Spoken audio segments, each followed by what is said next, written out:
talk about Jesus, y'all. Hallelujah. I need you to reach deep down into your hearts and into your wallets. Ha, just kidding. I'm not one of those fucking kind of people. Can you tell I was raised Baptist, though?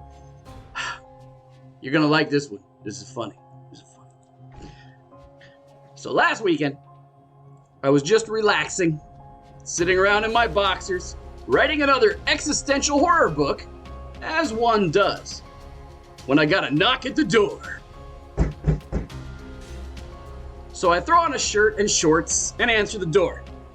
The gentleman standing on the front step says, "Sorry to bother you, but I had to stop when I saw someone who was living here."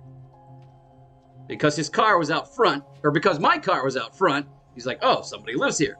He proceeded to tell me that the house was previously owned by a satanic cult. I involuntarily threw my head back and laughed. Just like in a movie or cartoon.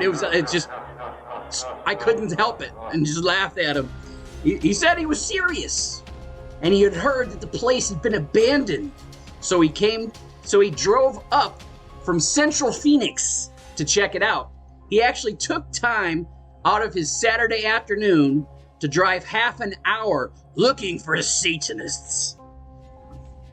I was this close to telling him, "Well, we are a cult, but we don't believe in Satan. That would be silly." And that we've been a legally registered religion for 10 years now. But I let it slide and let him lead the conversation to see where it would go. He said he was glad that the house wasn't abandoned and handed me his card. One side of the card says, "Let's talk about Jesus." And the other side quotes James 2:19. "Thou believest that there is one God, thou doest well. The devils also believe and tremble." That's actually on his fucking card, his little religious business card. Anyway, so I'm guessing he's a pastor somewhere in town. No church name was on the card, just his name and phone number. I thought about it including here, in case any of you needed to find Jesus and wanted to give him a call, but I decided I could probably get in trouble for something like that on YouTube, so. But he said to give him a call if I ever wanted him to bless the house. Your mother sucks cocks in hell. Or we could pray over the phone. So I shook his hand and he went on his merry way, never realizing who he had just met.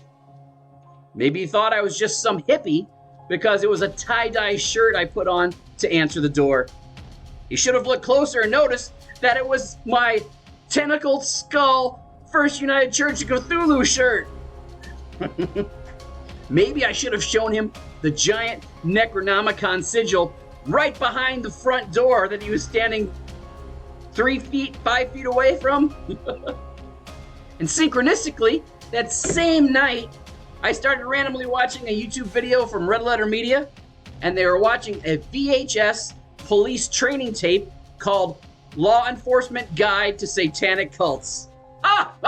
That's hilarious.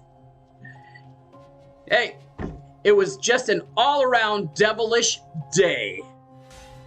So be sure to subscribe for more horror, occult, and Lovecraft madness. Until next time, Cthulhu fhtagn.